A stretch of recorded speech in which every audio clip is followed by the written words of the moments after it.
જે બહુ જ સારા માણસો છે, જેને સમાજ સજ્જન કહી શકે, અને સમાજ માને કે ન માને પણ એ સારા જ છે.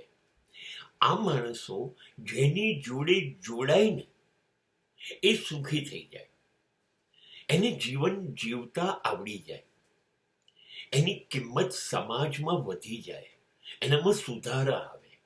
એવું કહેવાય છે સારા માણસો શૂન્ય જેવા હોય છે. એ શૂન્ય જોડાઈ જાય પછી જ તમારા એકડાઓની, જેટલા એકડા તમારા જોડો એ જોડે કરો, પણ તમારી કિંમત ભલે એ શૂન્ય છે પણ તો પણ વધી જાય.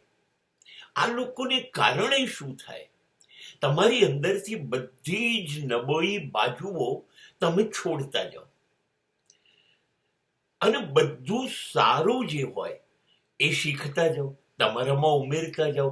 તમે ખોટા રસ્તા જ છોડી દો, તમે પાપ કર્મ જ છોડી દો, અન્યાયી કર્મ જ છોડી દો, અને તમે ન્યાય, સત્ય, ધર્મ, પ્રેમ, નીતિ આવા રસ્તા ઉપર જ ચાલવાનું આ લોકો તમને શીખવાડે. અને માટે તમારી આખી મનોવૃત્તિ બદલાઈ જાય, વિચારો બદલાઈ જાય, વર્તન બદલાઈ જાય. આપોઆપ તમે એટલા સરસ થઈ જાઓ કે જેથી સમાજ તમને એટલી બધી સલામ કરશે, તમારી કિંમત આપોઆપ આસમાનમાં પહોંચી જશે. પણ બેસવું જોઈએ સારા માણસ જોડે.